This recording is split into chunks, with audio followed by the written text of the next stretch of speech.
episode, we studied the 17th century philosopher Descartes, whose theories suggested that mind and matter were two very separate and distinct entities, and the mind could not affect matter. Sir Isaac Newton perpetuated those theories, and it wasn't until somewhat recently Einstein started the crumbling of that foundation of mind and matter. And now we know, according to quantum physics, that mind and matter actually are interchangeable. They are interdependent, and the mind affects the matter. There's science behind that. So let's dig into the science. The quantum atom, in order to do that, we do have to look at the atom and the subatomic atom, what happens at that level. I promise you this will pay off to get at least a little bit of an understanding of this, because it's going to give you context for your mindfulness practice and clearing the toxic thoughts from your mind and not ever really wanting to think a negative or bad thought again. And I don't know about you, but I don't want any negative or bad energy around me or in me. Certainly we live in this 3D matrix, this particular dimension where there's a lot of negativity and fear kind of rules the day. And there's an energy and frequency to fear, and it's very controlling, and its desire is to control, but we don't have to be controlled here. We don't have to respond in fear. And we don't have to be tossed around a victim of our circumstance. We really don't. So let's learn more on the science behind that and how we can change that if in fact you live by fear, or you just want to create a new and different reality for yourself in general, or if you're moving through an illness or a heartbreak, any other negative situation, we can turn that around. The old school classical Newtonian version of an atom was the nucleus, the protons, electrons, the neutrons that were relatively solid. That the atom was made up of a solid nucleus with smaller, less substantial objects either located in and around it. Atoms seem to be made of solid stuff. If you recall, if you're old enough to recall this, in science class you had the styrofoam ball and you had the toothpick sticking out of it.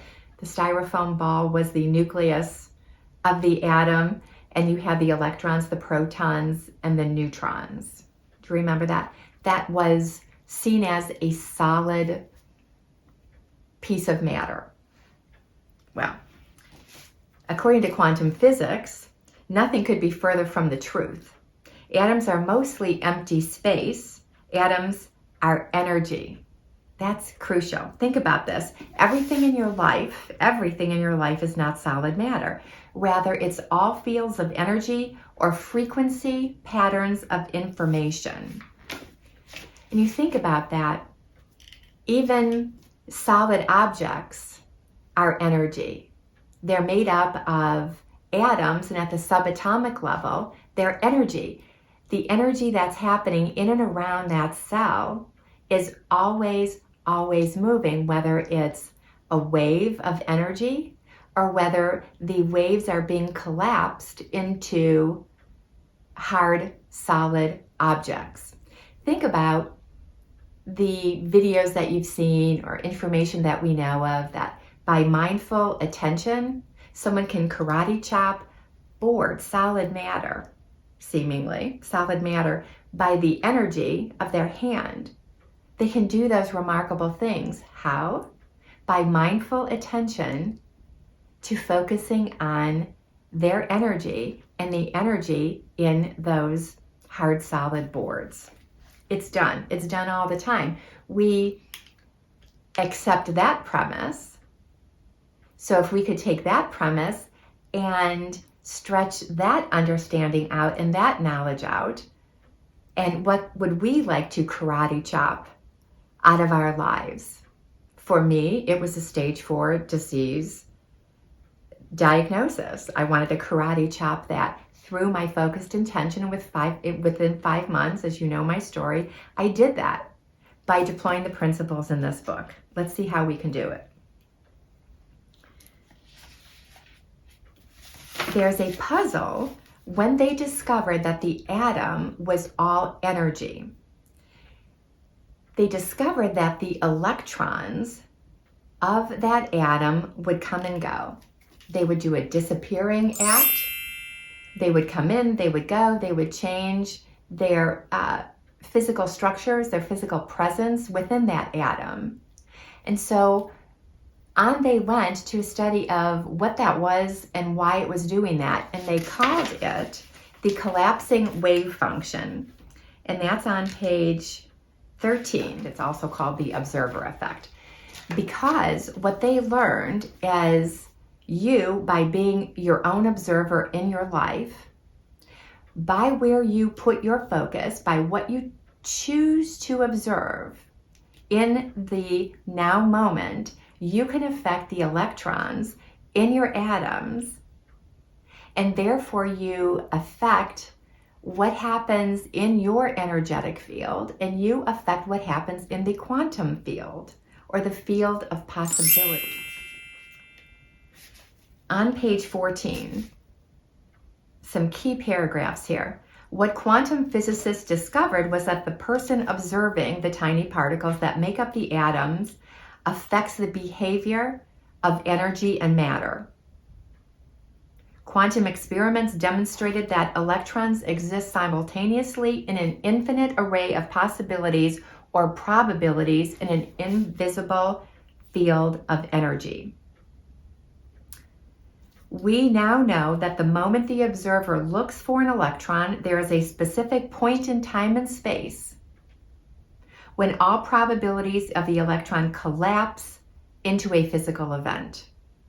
I'm going to say that again. We now know that the moment the observer looks for an electron, there is a specific point in time and space where all probabilities collapse into a physical event. In my case, the physical event was my PET scan that showed no evidence of disease, no cancer, breast tumor gone within 5 months. That was my physical event. With this discovery, mind and matter can no longer be considered separate.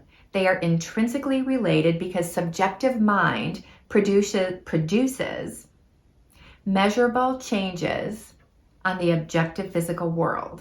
Let me say that again. With this discovery, mind and matter can no longer be considered separate.